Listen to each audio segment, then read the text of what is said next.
We are live. Welcome back. Ladies and gentlemen, I am your host, Blake Ruffino. This is Are You Serious Sports. I hope all of you are making it a good one. We know that we are as well. Huge show in store for you tonight. The NCAA are complete Rudy Poos as always. Maybe Jalen Cook plays on Saturday versus Texas. Maybe he doesn't. We'll talk about that situation here in just a minute as the TRO has been filed and has been granted on the NCAA, a TRO being a temporary restraining order. We will talk about that if the case is ruled in the NCAA's favor on the two-time transfer rule. Then a collegiate player who would play in the next 14 days would lose a year of eligibility if it were to be ruled in the NCAA's favor. So Jalen Cook's status, even though Matt McMahon said yesterday that he would play on Saturday, could be up in jeopardy. And just maybe a small sense that, quite honestly, does he want to lose a year of eligibility? The NCAA told him not to take out their waiver process or not to stop with the waiver process for guys like Jalen Cook. We'll talk about that. Why the NCAA always just craps when it comes to student athletes. We'll talk about that. Also, guys, I know you've been asking for weeks, okay? A lot of you in the comments right now are asking. So, like this one right here, Justin says, why is LSU so silent right now? Like, we got to start making stuff happen. I do agree. Be calm. Things are going to happen. Just be calm. Just got to stay the course for a minute. Sometimes just because you don't know something is going on doesn't mean behind the scenes that things aren't going on. As an example, Jordan Gilbert was on LSU's campus yesterday. I would assume that LSU is going to try to block his visit to Florida that he's supposed to have this weekend. Try to get him to commit instead. Xavier Thomas. Just because these guys are taking trips or making other visits doesn't mean anything. DeCameron Richardson enters the portal, left Starkville, went to Oregon. Can LSU get him in on a visit? Which, by the way, I heard some of you last night, saw some of your comments in check. Oh, he be DB1, cornerback one. Well, Malik Neighbors roasted him twice in the back of the end zone for touchdowns. Sometimes you got to be careful. Just because a guy hits the portal doesn't mean he fixes all of your issues. Richardson's a really good talent. He can cover. He can really good at man-to-man coverage, but we saw what happened when he played Malik Neighbors this year. We saw what happened when a lot of people played Malik Neighbors this year. So we'll talk about a little bit about that on the double Ruffino's Rants here. Just calm yourself a little bit. Fitzgerald West has entered the portal. LSU defensive lineman Fitzgerald West, who I thought, quite honestly, should have played center at LSU and should not have changed his position. Wanted to play defensive lineman. Wish somebody in this camp would have told him. I tried to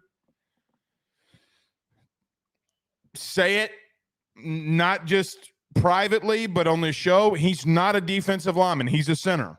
And he can want to play D-line all the live long day. Doesn't mean he's not going to be a center. He's a center. He should play center. Not my call. But he enters the transfer portal today as well. Will Shepard, the Mandeville wide receiver that went to Vanderbilt, has committed to Colorado. Look, I'm never going to worry about LSU missing on a receiver, especially with 1 year left. They got a boatload of receivers that I think that they already have in the stable. They've recruited well from the high school ranks. I think we're going to be fine. I think that's one position I don't worry about. Now, I do want them to get Xavier Thomas. If there is one player in the portal that I want them to get, you're going to have to get hidden yardage next year in special teams. You're going to have a good return game, because if you don't, you're going to get beat. Because Jane Daniels isn't going to be here to save you every time. So we'll talk a little bit about the portal. We'll talk a little bit about a lot of people freaking out. Just chill out. I know you want answers, but I can't publicly give them to you yet. In due time, we can talk about it. But there are things happening. Just be calm. Be calm. You want to be able to brag on Twitter. I get it. That's what you want to do. I know that you want to brag on Twitter. That's what you want to go in there and do. Good on you. They're not going to – LSU and Brian Kelly's not going to play your game. So we're going to deviate a little bit too. So we're going to talk about the college football playoff on this show. So in January, we're going to be talking – I've said this a lot, but I've made an executive decision. We're going to talk a lot about the SEC starting in January, a lot of college football nationally. We have done a lot of LSU stuff. We will continue to do a lot of LSU stuff, but I think we're going to cut the shows in half. We're going to talk a lot of LSU. Some shows we'll talk all LSU. Tonight we'll talk a little bit about the college football playoff, Alabama versus Michigan, Washington versus Texas. What are my thoughts on that? We'll break that down in the later part of the show. Who am I picking? All right. Let's see what else. I feel like I'm forgetting one. Oh, a recruiting update. Yeah, I'll give a recruiting update. So, look, again, you got national or early signing day happening next Wednesday, so less than a week. And I think that, you could potentially get some potential flips. You're still working on Terry Bussey. We put all this on our forum, ayssnetwork.com. You should go over there, sign up today, $7 a month. We gave a full write-down. The other one that we'll be doing, a write-up will be tomorrow, as a former Texas A&M commit who decommitted, and Cohen Eccles is decommitted from Texas A&M and will be making a visit this weekend to LSU. Look, we're going to have a serious question if LSU might not be building OLU. Would be a great addition. Okay, Brad Davis is a hell of a recruiter. I think that what you'll do along the defensive line, from what it would appear to me, either you're waiting for a dude in the NFL or your defensive line coach is in the playoff right now. That's what I think. I think if you don't get the one in the playoff, you get the one that you're targeting in the NFL. That's what I think's happening. Could be wrong there. I don't think that I'm wrong there. I feel pretty good about that, but we'll see. You're going to have to get somebody that can come in here and recruit on the defensive line because, look, man, the truth is the game is one up front. So, yeah. All right, let's get to a couple comments. Where are you watching the show from tonight? Mikey says Stonewall, Louisiana, 31831. Great, good to have you in here. Hawkins Nick says the 701 Fargo, North Dakota. Man, I know your ass is cold. This man said he's watching it from Fargo, North Dakota. By the way of 225 Zachary, I know your ass is cold. Hold on, let's see what the temperature is. Guys, what's the temperature in Fargo, North Dakota? 46 degrees? Okay, it's not that bad. But Saturday, the high is 33. Sunday, the high is 30. Monday, the high is 25. So your ass going to be cold, cuh. Your ass going to be cold. Dane Bergeron said, good duck hunting in North Dakota. There, that is true. That is true. Lance says he up there at the North Pole. Yeah, hey man, about what? 10 more sleeps and Santa Claus is coming. Santa Claus is coming to town. Kevin says Goldsboro, North Carolina, by the way of Morgan City, the 985. Good to have you all in here with us tonight. Week has been a little crazy. We have not been going live at 7. We've had the basketball games. What happened? Maybe Monday. Yeah, Monday we went at 7 o'clock. But it's just been a wild week, and I'm not going up with Thursday night football. So we've kind of been fluctuating times. Sorry that we've been doing that. Don't really have a choice. Justin says we're losing some good D linemen right now because of our DC. What D lineman did you lose because of Matt House? Well, you're losing defensive line. I don't think Fitzgerald West is a big loss. I don't think Fitzgerald West can play is a defensive lineman, if I'm being honest. The kid should have played center. They should have forced him to play center. They should have forced him to play center. I don't know. Kid wanted to play that position, but you're not. Walter Nolan was not coming here unless you're offering big time money. That's the truth. So it's a position group of need, man, and you got to get an answer from Mekhi Wingo. You got to get an answer from Mason Smith. You get those two dudes back, you start feeling a little bit better, but you got to add depth there. You got to add depth there. You got to do it quickly. So you're going to look, and here's another truth. If you're going to say that LSU, if your opinion is, let me just say this. If your opinion is that LSU is behind an NIL, LSU has 1 million people that follows them on Twitter. If all 1 million of you gave $1 for NIL, $1, LSU can get anybody they wanted in the portal. Anybody. So there are things out there, Bayou Traditions. Hell, we might even start a collective. There's 1 million of you. Put $1 inside the collective. Go over to Bayou Traditions. Do what you got to do. Y'all got to be calm, man. Y'all got to be calm. Chuck Wade says, the 228 Biloxi, brother, good to have you, and good to have Biloxi in here. Also, Brian Williams says he's in Ocean Springs, Mississippi. Good to have you as well. Shreveport, the 318-31 Great says James Pine is in the house. I saw somebody say Pine was in the house. Justin Stogner says Pine, the 985. Yeah, your boy right here is from Franktown. Yeah, man. The big Franktown. Chris says, I'm at the cabin in Big Fork, Montana this week. Highs of 30 next week. Man, some of y'all up there in North Dakota, some of y'all up there in Montana, a lot of good hunting, but it's getting cold. Rut is either, Rut should be here. Dane Bergeron says, already donated this year to hire Brandon Taylor for the DB's coach. Yes, indeed. Pooh Bear says 256 in the building. 256. Oh, yeah. I'm always associating Pooh Bear with the 251. Yes, indeed.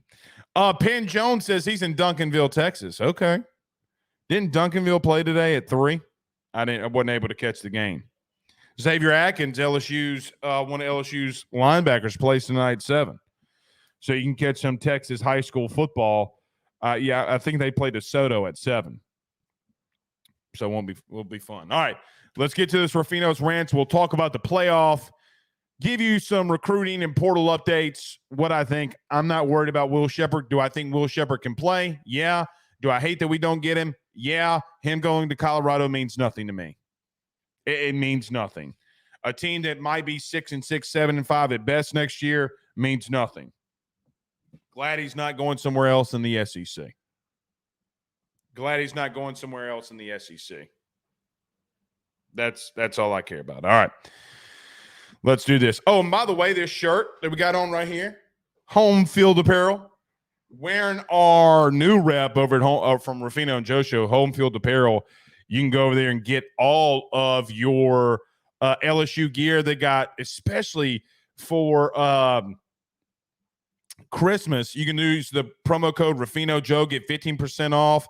That jacket that they have is pretty baller. So go over to Home Field Apparel too and get all your gear. Let's take a quick break. We'll come back. We'll talk about the NCAA.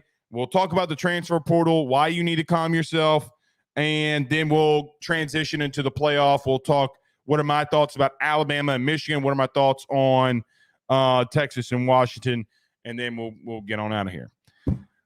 Before we do that, you know what time it is. Everybody do us a favor. Hit the like and share. If you're on Facebook, share to all those groups on Facebook.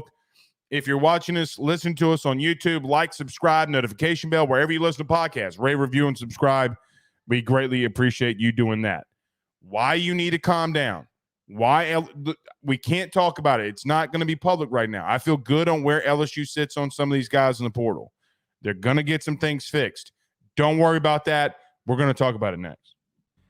BetOnline is the fastest and easiest way for you to wager on all of your favorite sports, contests, events with the first-to-market odds and lines. Find reviews for all the news for each league, including Major League Baseball, NFL, NBA, NHL, combat sports, college sports, esports, and even golf.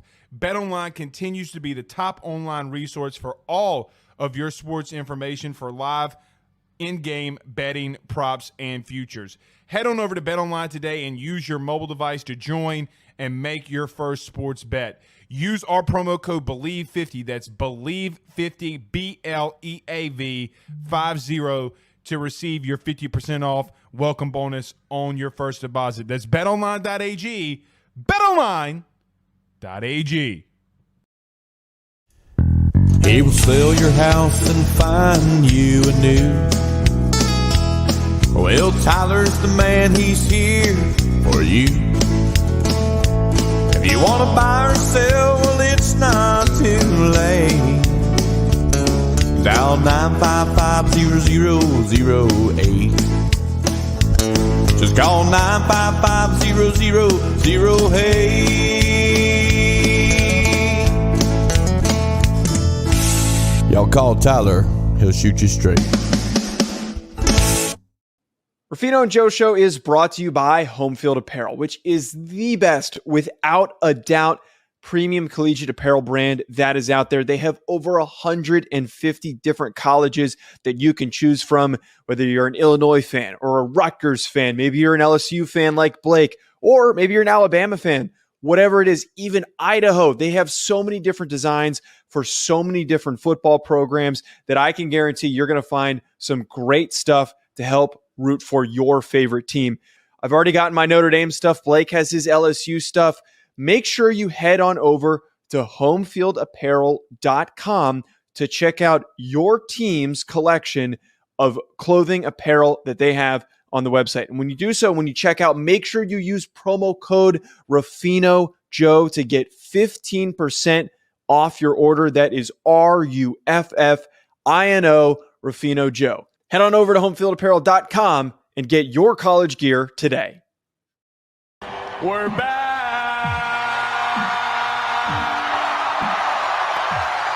If I mispronounce your name, don't get mad at me. Just say, hey, Blake, just say you pronounce my name. Don't get mad. Sorry, Mickey. Like Mantle. Sorry. All right. We got a lot to discuss. Let's do that right now. Everybody does us a favor by hitting the like and share. You need to calm down. I know what you're thinking. Blake, there's not any news. We hadn't got anybody committed out of the transfer portal yet. We see all these other people making their teams better. We are not doing that for ourselves. Calm yourself. LSU had a visit yesterday by former Texas A&M safety Jordan Gilbert. I think that they are in a very firm position for a guy like Xavier Thomas. Let's see what happens with Richardson, the corner from Mississippi State. I don't know if there's enough defensive linemen in the portal yet that they would get, but they do need to kick the tires on some of them. I think LT Overton is one that they should definitely try to get in for a visit here. You got to add depth at that position. But, guys, it's crazy where we've come because, under the last regime and the last administration, when it came to Ed Orgeron, you knew everything that was going on. You, your mama, your daddy, your meemaw, everybody across the country, if they wanted to find out what was going on with Ed Orgeron's LSU team, you could find it out pretty quickly and pretty easily. Just wasn't even hard to figure out. More leaks were in that building than a leaky pipe. It just didn't. It didn't really matter because there were so many different things going on under Orgeron that if you just had your ear close to the football program, you were going to find out everything that you wanted to know. Brian Kelly comes in, the leaks stop. Nobody's really talking. But there's so many things going on behind the scenes. I promise you that they are. You took a lot of people in the portal the last 2 years. You're probably going to lose some more players from LSU to the portal that you might not even expect. Maybe even a DB or two. But the bottom line is I'm telling you not to worry about it. Now, when it's public, because people crucify you, I probably shouldn't say that, but people get on to you when you make somebody's announcement public or whatever, and I don't really care. LSU's going to be fine because I think they're going to bring in some good pieces. If they don't, that's on them, and then we'll talk about it then. Will Shepard, the Vandy wide receiver, the kid from Mandeville, Louisiana, LSU had interest in. The guy goes to Colorado. Okay. Wide receiver is not a position group that I necessarily worry about with guys like Shelton Sampson, Kyle Parker, Kyron Lacey, if he returns. That room is really good. And Cortez has shown that, number one, he can recruit. Number two, he can develop. No, I'm not worried about it. Why would I be worried about it? Now, I do think, and you know this and I know this, you're going to have to add some things defensively. Going to have to go get some defensive line depth. Maybe you feel like you did that with a guy in Sean Washington. Maybe. I don't know. I know you're going to have to go get DB help. I know you don't want to go into the portal. Sorry, you're going to have to. And I think that you are. You need somebody that can be a game changer that can return punts and kicks. I think you're going to get it. Just be cool, be calm. And again, if we got to talk about it and it doesn't go LSU's way and they can't close, we'll talk about it then. Until then, I'm telling you, they're sitting in a good spot for guys. Now, do I think that they maybe passed on some dudes that I would have personally gone after? Yeah, I do. Now, you can ask who it is. Majority of them are along the defensive line. Majority of them. They don't have a D-line coach that really in that building that holds enough weight to where you can say, I'm going after this guy in the portal. I need X, Y, and Z to go get him. That's just the truth. You're going to have to get that guy in that building and let him do that. You don't have that right now. It's a big weakness. I'm not going to sit here and act like it's not a big weakness. But if you're going after, okay, a really good defensive line coach, you got to be patient. And quite honestly, I don't mind whatsoever that Brian Kelly isn't overreacting. Now, the truth is that he's got to step in there when he has a deficiency in an area, and he has to be able to overcome that himself. He has to overcome that himself. Nobody else is going to do it for him. Nobody. Are there some things that we got to get question marks in reference to recruiting and reference to the portal? Yeah.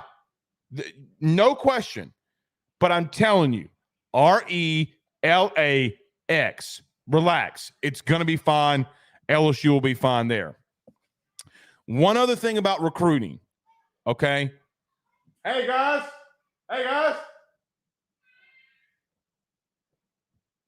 One other thing about recruiting that I'm really interested to talk about is that LSU is still recruiting at a high level, high school ranks too, along the offensive line. Cohen, oh my gosh. Why did I take this kid's profile down from our notes? Cohen Eccles is a kid that was a Texas A&M commit that's going to be visiting LSU this weekend, days before early signing day.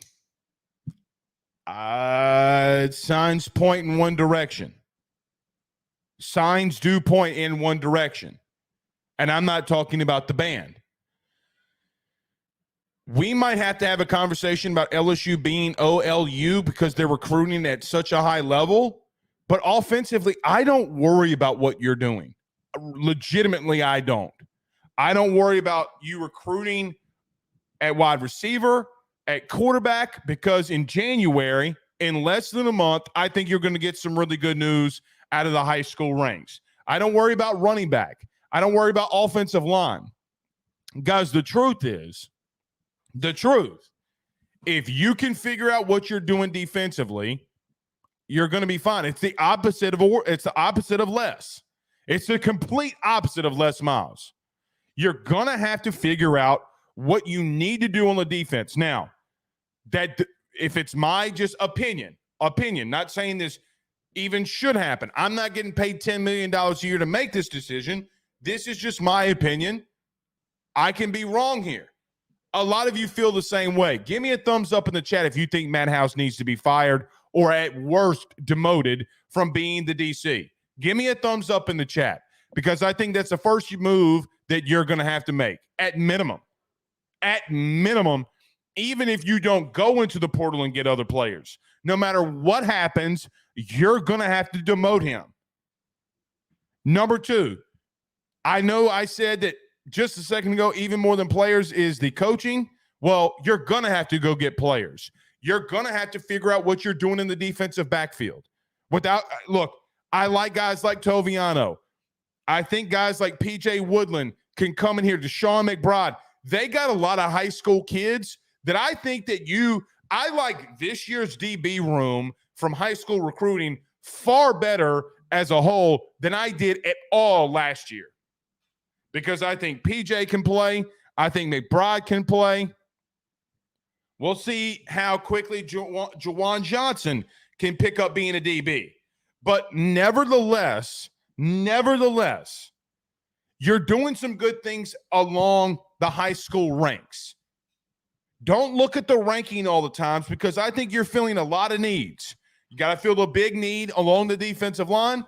But if you're able to, and I'm not saying be elite in those areas. I'm not telling you to be Georgia in those areas because I think the way that you're recruiting offensively, quite frankly, and what you will see in 2025, you're kind of the inverse of what Georgia's doing. Georgia's loading up defensively in recruiting, and quite honestly, you're going to be loading up offensively in recruiting. It's the inverse. But you're still going to have to fill these holes, pause, but you're going to have to fill those holes. That's just the God's honest truth. The God's honest truth. So, I know a lot of you want changes. It's coming. I promise you. Guys, I don't come out here for a living just to talk shit. Because you don't have to answer the things that I say. I have to answer the things that come out of my mouth, pause. But I have to answer for everything that I say on this show. You don't. RELAX. You know who else probably should have relaxed? Is the NCAA. So look, very quickly, because this does massively involve LSU in a situation. In case you missed it over the last 2 days, the NCAA was in a court battle in West Virginia in reference to a temporary restraining order about the two-time transfer rule. The judge in West Virginia granted the TRO, which, quite honestly, I'm a little bit surprised, but the judge called it unconstitutional to not to allow a player to just transfer if they're academically eligible wherever they want to go. That was the judge's words. But the NCAA came out today, and I'll tell you how this is LSU related in just a moment. The NCAA came out today and said, basically in a very badly written, summarized proposal, that if their court case goes according to the way that they see it, and the TRO, the temporary restraining order, is lifted, that anybody who is transferred twice, if they play in the next 14 days, they're going to lose a year of eligibility.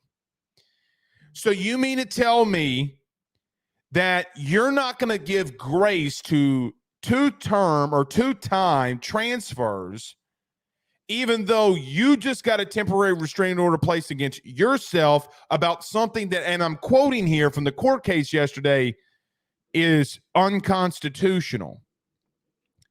The way that this affects LSU in a massive way as it does is because they have a point guard who is transferred twice. Obviously, his first transfer to Tulane was because Will Wade got fired. LSU was under sanctions, had multiple level 5 violations. And look what happened. Will Wade gets another job, serves a 10-game suspension. Guys like Jalen Cook are unable to play because of some stupid NCAA rule. This is what we talk about with the NCAA. So Will Wade can serve his 10-game suspension like a hoe and just go out there and do whatever he wants to. He can coach for the remainder of his life if he wants to. Okay? He's serving a 10-game suspension off of 2 level 5 violations.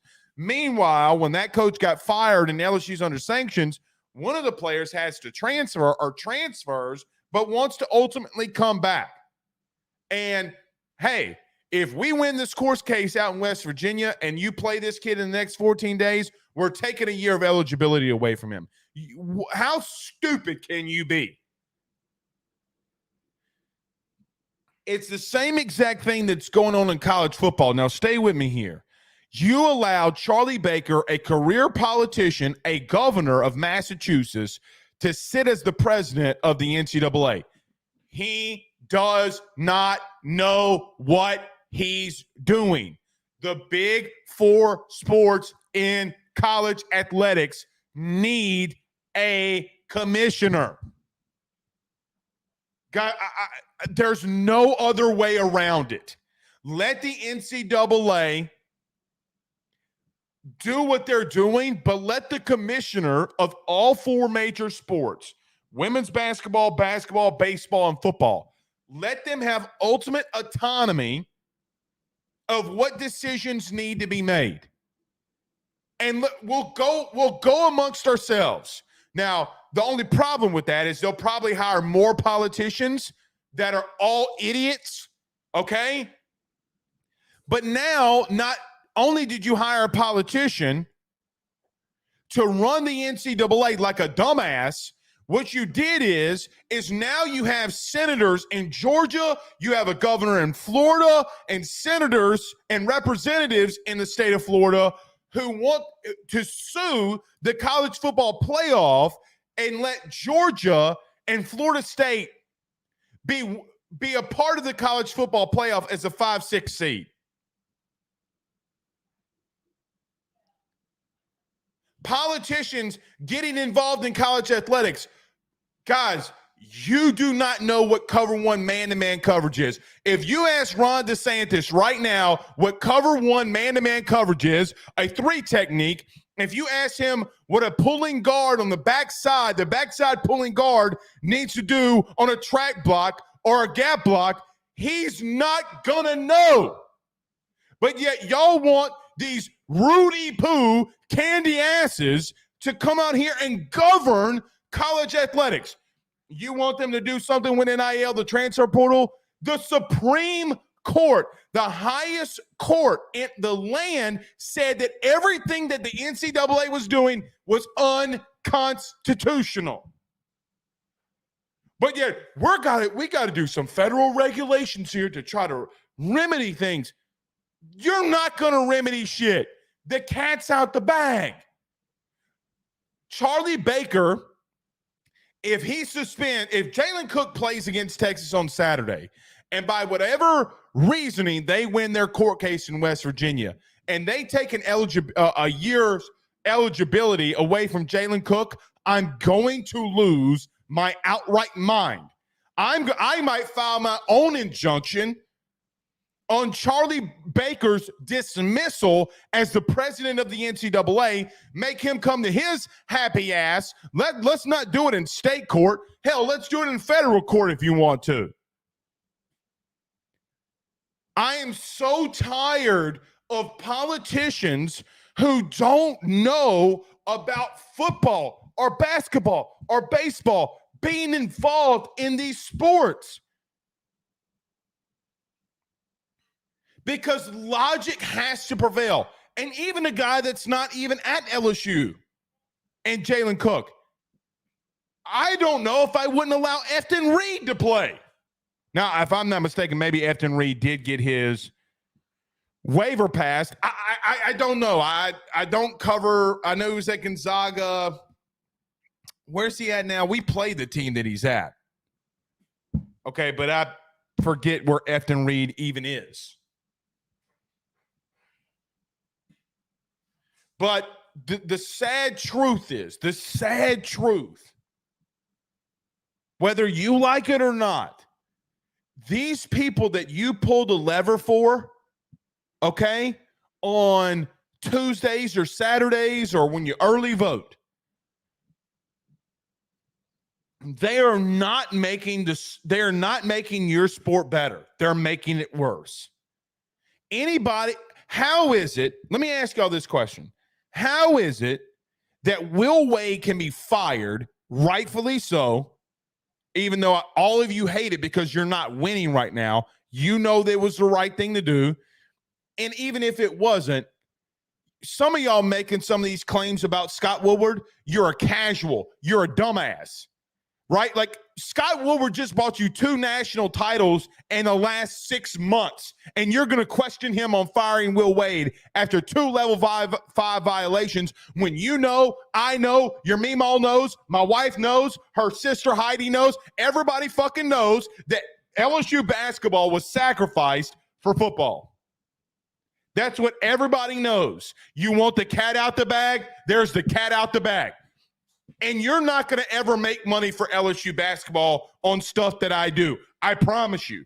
LSU basketball, or basketball in general, is not going to push those views up. It does for women's basketball. Maybe it could if you're a national contender, a national championship contender. But the bottom line is that you had a guy with 2 level 5 violations. All of a sudden, the football stuff just went away, didn't it? Orgeron got some recruiting violations. Oh, somehow, some way, everybody else getting popped with recruiting violations. Nobody wants to talk about LSU football. It was sacrificed like a lamb to the slaughter.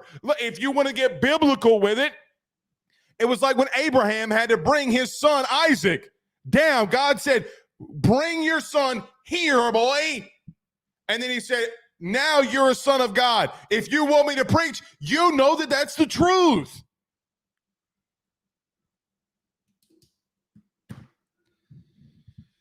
But you know what? Since the NCAA knows that, because they handed down the punishments, or the lack thereof in punishments, which I love, by the way, lack thereof punishments for football, because you had a good old boy deal. You're allowing Will Wade to coach, but you're telling Jalen Cook, hey, you know what, man? You can play in these 14 days, but if we win the court case, we're going to get your ass. No pause, no lube.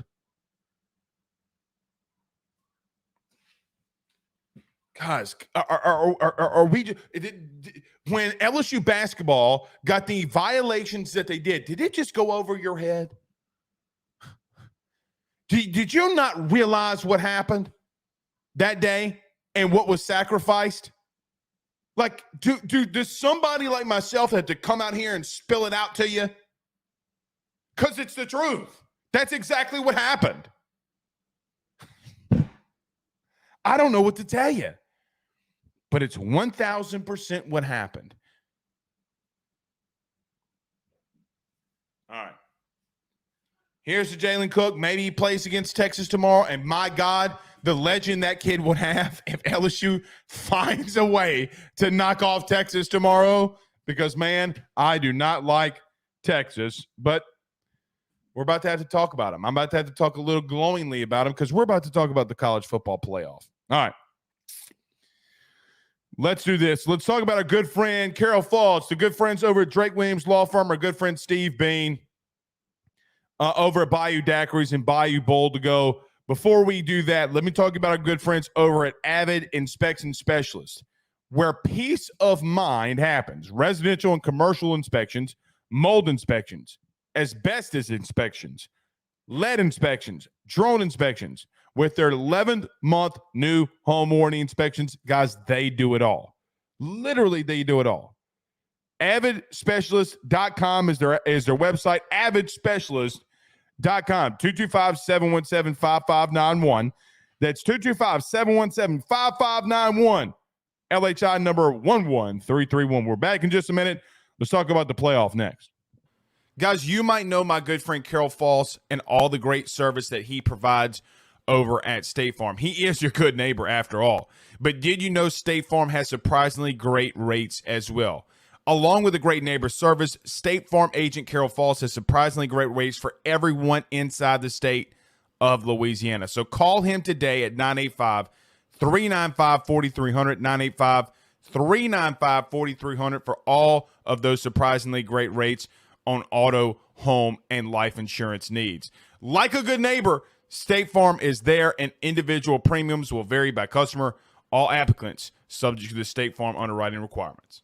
By the Drake Williams Law Firm, drakewilliamslawfirm.com. Whether you've been injured in an accident, you're preparing for a future with your estate planning, you're getting ready to close in on a real estate deal, or you're about to welcome a new addition through adoption into your family, or you're facing criminal charges, you need very experienced attorneys, and that is what the Drake Williams Law Firm will be able to do for you in navigating the legal system. The door to their cozy office in historic downtown Ponchatoula has been open since 1981. They have helped thousands and thousands of Louisiana families and individuals win cases, close on real estate deals, and regain that peace of mind. Their lawyers over at the Drake Williams Law Firm, Ernie Drake III, Ryan J. Williams, and Summer Vignair, are very determined, compassionate, and dedicated to their craft. It's the Drake Williams Law Firm, drakewilliamslawfirm.com. Give them a call today at 985-386-7600. Tell them your good friend Blake Ruffino at AYS sent you on by. Bayou Daiquiris at Bayou Bowl & Go is owned and operated locally by Steve and Lisa Bean. You can find them at 1512 North Highway 190 in Covington, Louisiana. That's 1512 North Highway 190 in Covington. The North Shore's first crawfish drive-thru is about to step it up another notch by bringing you drive-thru daiquiris as well. You can call in your order today at 985-888-1914, 985-888-1914, because you know what? Daiquiris and crawfish, it's a Louisiana thing. The college football playoff is upon us. Alabama versus Michigan in the Rose Bowl. And also Washington versus Texas in New Orleans in the Sugar Bowl. We're going to start off with Washington and Texas because it's right here at home. It's right here in New Orleans. Listen, when the college football playoff came out, when the four teams were announced and I got to thinking about it, and I saw this. And I saw that Michigan and Alabama are playing. I'm like, okay, well, I know, and we'll talk about this in just a minute. I know who I'm leaning for that one. But when I saw Washington and Texas, I thought to myself, if there's one team that could be a kryptonite for Texas, it might be Washington. Let me tell you why. Texas has one glaring weakness. Now, I've even heard from a lot of people at the LSU beat that, oh, well, Texas has a really good secondary. Guys, they are 95th in the country in passing yards allowed. They have not been good in their defensive backfield. I know that they have talented guys like Derek Williams and others. Some of you Louisiana people will remember. But it is a very big weakness for them this year. But the same thing can be said about Washington. They're 120th in the country in passing yards allowed, but they did just get two of the premier safeties and premier safety and cornerback back. Doesn't really matter. They're not going to change too hell of a lot from 120th. I think that this could be a little bit of a shootout. Look, you got Michael Penix. Obviously, we know who that is. Him being a Heisman finalist. Texas has Quinn Ewers. I just see this one being close than maybe some people think. Now, I have been picking, if you watch the Ruffino and Joe show, I have been picking against Washington all year. And I want to do it. Like, I think that I want to do it. I think that I want Texas, or think that Texas It's going to be able to control both lines of scrimmage with guys like Anthony Hill on the defense. You got Banks along the offensive line. I just feel that Texas can do that. I don't think that they have a problem in their front seven. I think they have a really good front seven. Their rush defense with that big defensive line with Sweat as well, they're one of the best teams in the country at defending and stopping the run. Now, Dylan Johnson, the running back for Washington over the last 4 or 5 weeks has been very, very good. I don't know if there's going to be a lot of rush lanes and a lot of yardage or even hidden yardage against this Texas team who's only allowing 81 yards on the ground per game the entire year. Not necessarily, though, what Washington wants to come into New Orleans and do. They get McMillan back, one of their big-time wide receivers, along with Adunze. You got Polk, who is a 1,000-yard receiver, 60 catches, 1,000 yards, 8 touchdowns. I don't know if Texas is going to be able to guard all those weapons. They haven't been able to guard anybody all year. They've been bad along their defensive backfield.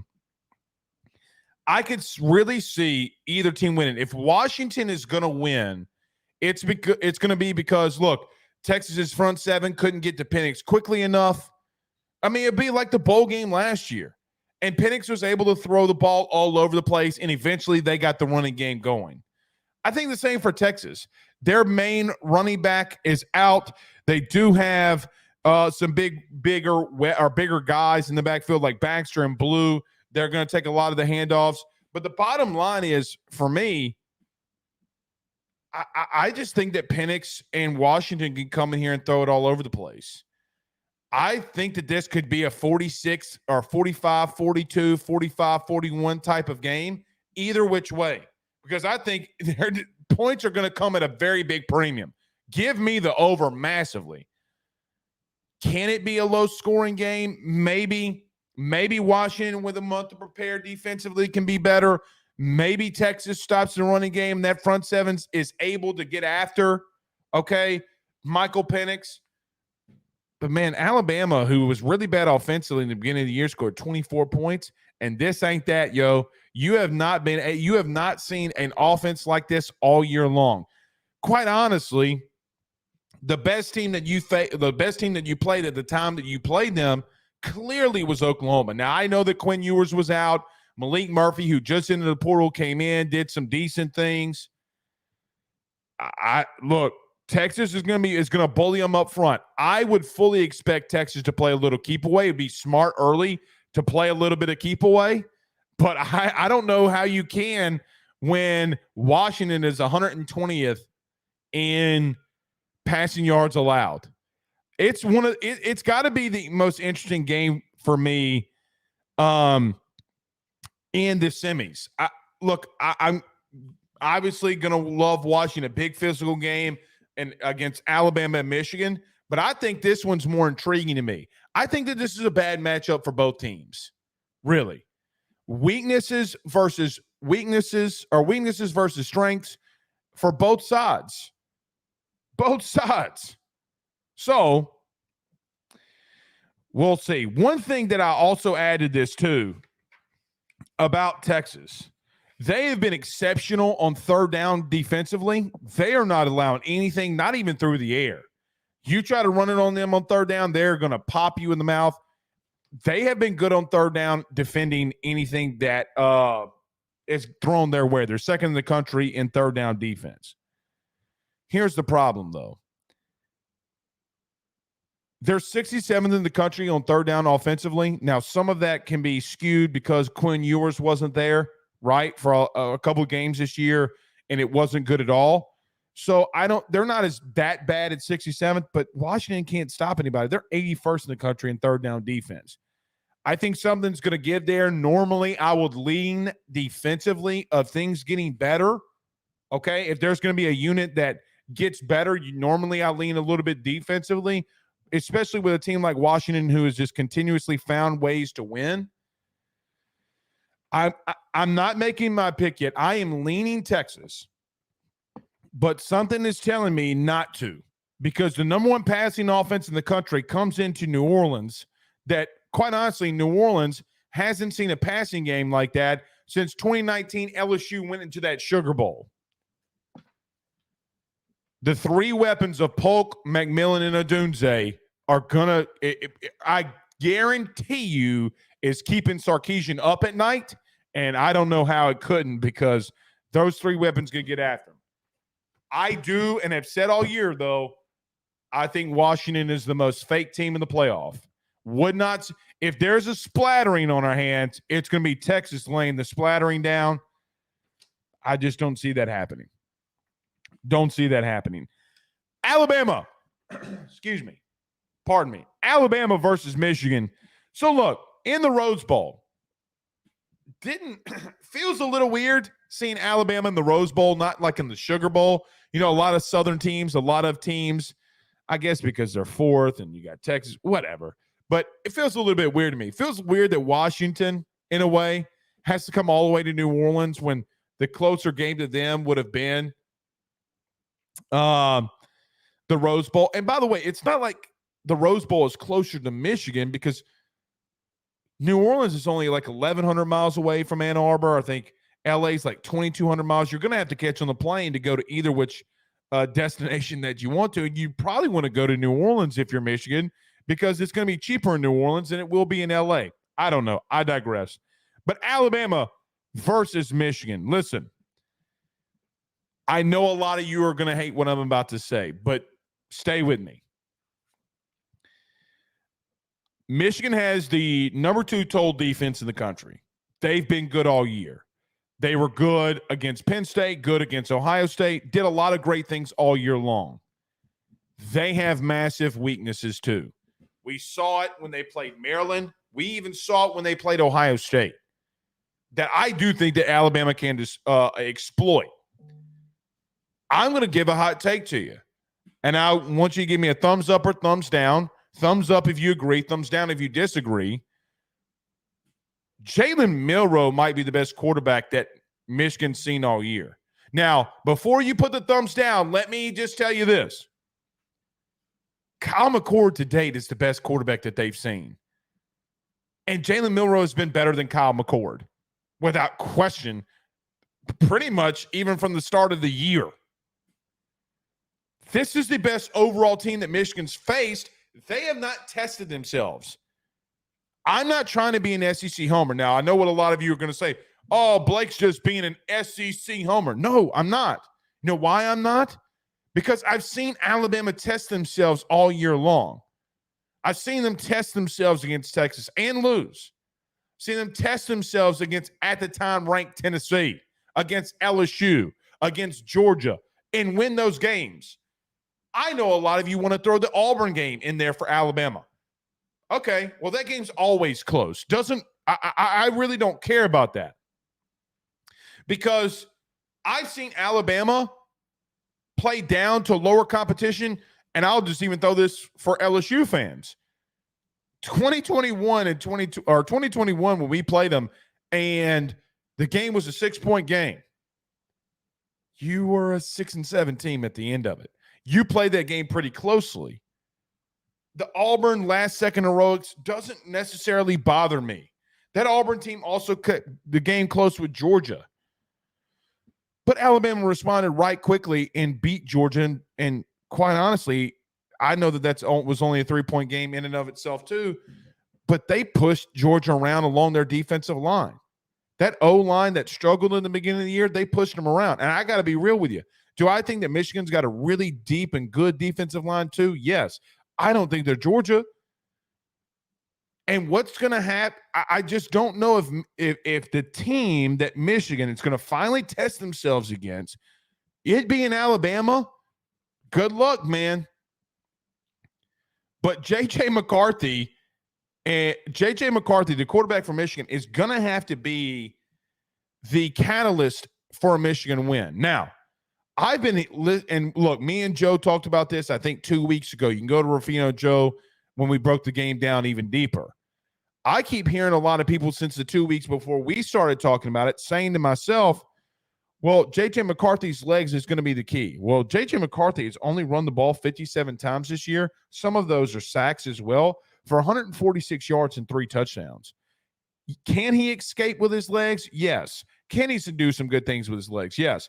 But I've heard Gus Johnson and Joel Klatt say the kid runs a 4.4 all year. Well, you know what? You're about to find out, because that defense at Alabama is not a joke. Now, just because Jaden Daniels made him look silly, which he did make him look silly, having 300 yards and 3 touchdowns in the first half, J.J. McCarthy and this Michigan team is not built to do that. They want to play, keep away, run the football. All right, sounds good. I heard that they had the best offensive line in the country. I don't think that they do. I think that actually, even though you'll say this is biased, resides in Baton Rouge. You're running the ball for under 4 yards a carry, or under 5 yards a carry, with your big back and Blake Corum, and you have not played anybody worth a damn. Oh, we played Penn State. We played Ohio State. That's not like playing LSU in Georgia. It's not. It's not playing it like LSU earlier in the year played Florida State. It's not like even playing Florida State. It's completely different. Penn State and Ohio State aren't great offenses. Those might be the best teams that you played. Offensively, they were dookie water. I think Alabama's going to come out here, and I think Kool-Aid McKinstry is going to be back. I got the concussion, whatever. They're going to play bump and run, man-to-man coverage on the outside. They're going to bring dudes down in the box, and they're going to make J.J. McCarthy beat him. Now, the only way, and I mean the only way, which, by the way, I'm not saying can't happen. I'm not saying J.J. McCarthy with his weapons and the tight end Loveland, they got the Wilson kid that's a receiver on the outside that has over 10 touchdowns this year. I think he's got 11 touchdowns. But they can do some good things in the passing game. I'm not saying J.J. McCarthy can't do it. What I'm saying is the last 4 games, he has not done it when in 2 of them he's needed to. Hell, he looked pretty pedestrian against Iowa. Bro, those 3 teams that you played, Penn State, Ohio State, and clearly Iowa, offensively are so anemic. Like, this Alabama team, from the offensive line to the quarterback to the running backs to the receivers to the D-line, linebackers, and secondary, they are easily more tested than this Michigan team. Now, do I like saying that I think I would pick Bama in this one? No. Like, no. I hate every bit of it, but it's the truth. Guys, I got to be real with you. I don't like Michigan in this game. I think it's a bad matchup for Michigan because they didn't go out non-conference and play anybody that was worth a shit.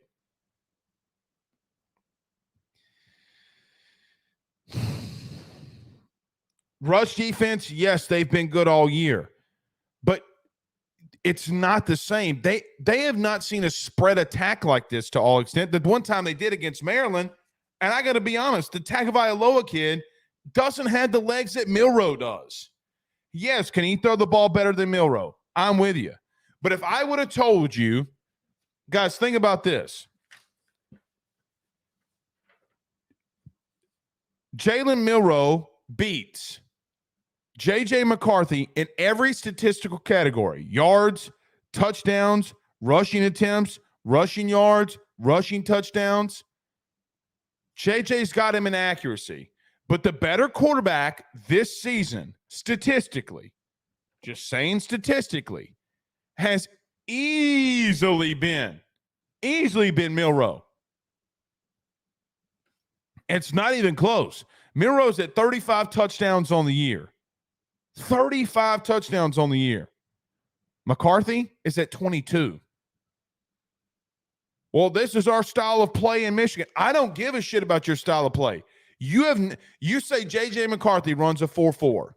Heard it from you all year long. All right. Well, you're really about to see a kid that can come into a game really running a 4.4. I'm taking Bama, and I don't like it. You know I don't like it. I know you don't like it. I hate SEC teams winning in the playoff. I do. But I don't really care about that because I think they're going to win. And quite honestly, I take Bama to win by 10 plus. Michigan's not tested. They're not tested. All right. Yeah, John Ruiz says, let me get to this. John Ruiz says Texas and Alabama rematch for the Natty. I agree. Leighton says he doesn't get how Michigan is favored. I don't know either. It's what, 1.5? I think that it's a steal. Like, I really think it's a steal. And Harbaugh really hasn't run the big game. Christian says, if J.J. McCarthy runs a 4.4, then Milroe runs a 3.4. Yeah, fastest man alive. Ain't that the truth? All right. It's been fun. We will see y'all again on Monday, I think, or Sunday, technically, if you watch Rufino and Joe Show, which you should be over there and subscribed anyway. We appreciate y'all doing that. We'll see y'all then. Y'all have a good night. Peace.